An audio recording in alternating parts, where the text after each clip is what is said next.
Itong pitong po, ito yung pito na shinare po sa atin ng mga pastor po natin. Actually, anim po yun. At ito yung mga bagay na makukuha po natin kung tatanggapin natin yung kaligtasan na ibinibigay po sa atin ng Diyos. Tulad po noon, isa po sa mga shinare po ng pastor po natin, yung number 4, yung peace with God. Amen po, yung number 5, yung holiness, and yung number 6, yung reconciliation to God. At pang-pito po, gusto ko pong i-share po sa inyo ang huli po na ano ba yung mga bagay na makukuha natin kung tayo makukuha natin yung salvation na galing sa Panginoon. Amen po. At ito po, sabi niya po dito sa number 7, benefits of salvation, number 7, light and guidance. Amen po. Ito daw po yung isa sa mga bagay na makukuha natin kung tayo po ay sasampalataya sa Panginoon.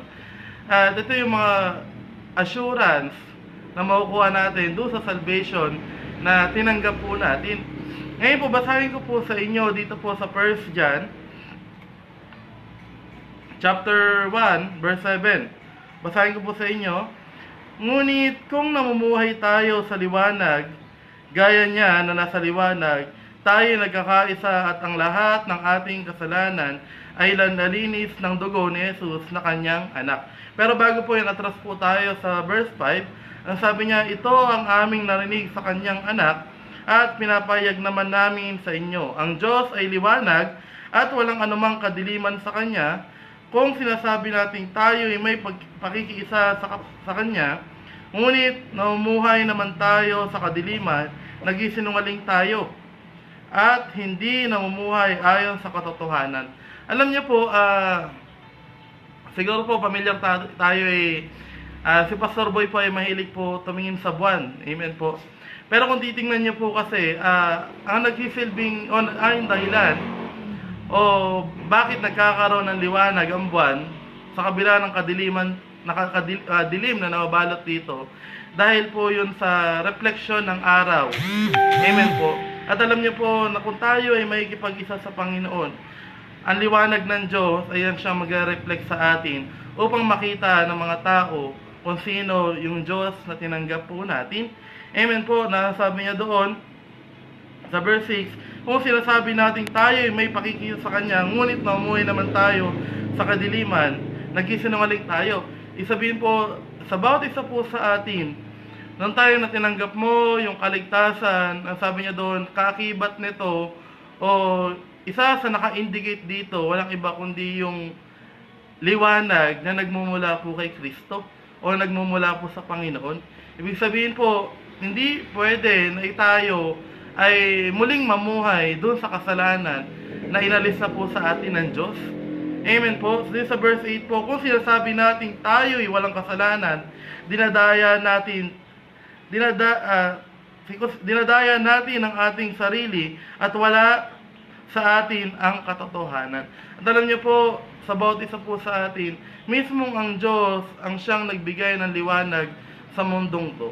At mismong ang Diyos din po ang magbibigay ng liwanag sa kung ano yung dilim na bumabalot po sa atin. At tulad po noon, nasabi niya, ang dilim na nakabalot sa iyo noon ay yung kasalanan na nagawa mo nung time na ikaw ay hindi pa tumatanggap ng kaligtasan. Pero ang sabi niya, nung time na tinanggap mo yung kaligtasan ito, hindi lang basta ligtas ka eh. Kumbaga naka-indicate po dito o kasama dito na ang buhay Kristiyano mo ay magiging maliwanag at siya magiging dahilan kung bakit makikita ng mga tao ang Panginoon sa iyo. Amen po. At sa bawat isa po sa atin, ano ba dapat yung ginagawa po natin habang tayo po ay naglilingkod sa Diyos? Alam niyo po, sila Apostol Pablo, sila Pedro, o yung maging mga 12 disciple, ang sabi niyan, kaya hindi sila umaalis sa Panginoon. O kung bakit noong time na yon ay ayaw nilang malayo sa Panginoon kasi hindi nila alam kung ano yung gagawin nila once sila ay malayo sa Diyos. Amen po, kasi ang Diyos ang siyang nagbibigay ng direksyon upang magampanan nila na maayos yung kalooban na ipinagkatiwala sa kanila. At alam niyo po, sa bawat isa po sa atin, ang siyang magiging daan mo o yung siyang magiging direksyon mo upang mapagtagumpayan mo yung mga bagay o mapagtagumpayan po natin yung pinagkatiwala sa atin ng Diyos, ay sundan yung liwanag na ibinibigay ni Kristo. Amen po. At noong time po na ang Panginoon ay pinanganak po dito sa mundong to, alam niyo po, wala silang ibang sinundan, kundi yung liwanag na nagmumula sa langit. At yun, yung nagturo sa kanila kung nasaan ang Panginoon. At alam niyo po, sa bawat isa po sa atin, yung kaligtasan na yan, yung light, na sinasabi niya po dito, yan na magtuturo sa iyo upang mapagtagumpayan mo lahat ng tukso o mga bagay na dito sa mundong to. Amen po. At sabi niya po doon, isa sa mga benefits o isa sa mga bagay na pwede mo makuha, walang iba kundi yung guidance ng Diyos. At sa atin po, alam po natin na higit sa lahat, ang pinaka-importante ay yung nililid tayo ng Diyos o ginaguide tayo ng Diyos doon sa mga bagay na gagawin natin. Kasi isa sa mga ayaw natin ay yung magkamali po tayo.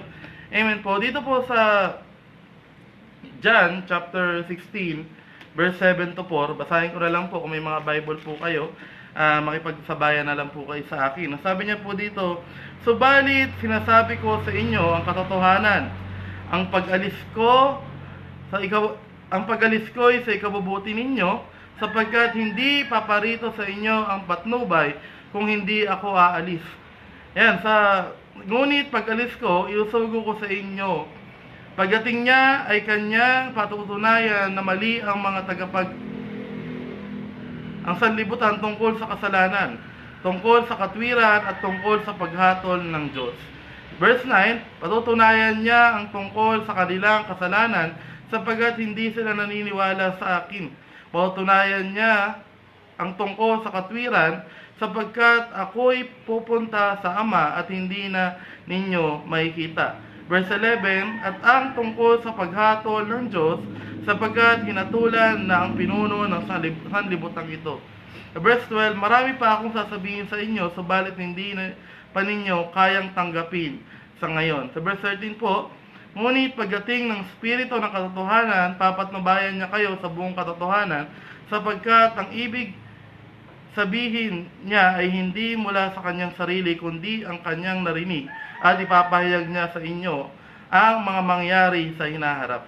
Alam niyo po, isa sa mga bagay na kaloob ng Diyos, o isa sa mga bagay na pwede po natin matanggap na kung tayo ay sasampalataya sa Panginoon, na sabi niya po doon, isa na doon, walang iba kundi yung guidance ng Diyos. Alam po natin na hanggang tayo ay nabubuhay sa mundong ito, may chance na magkamali tayo sa mga decision making, sa mga bagay na iniisip natin. May chance na tayo po ay magkamali. Pero alam niyo po, isa po sa pinapangako ng Diyos, na bago siya umalis sa mundong to, ang sabi niya dito, merong isang darating na siya magpapatunay ng mga bagay dito sa mundong to. Na siya magpapatunay ng kasalanan at maling katwiran ng mga tao dito sa mundong to. Ngayon, ano po ba yun? Sabi niya dito, ito yung Espiritu ng Diyos.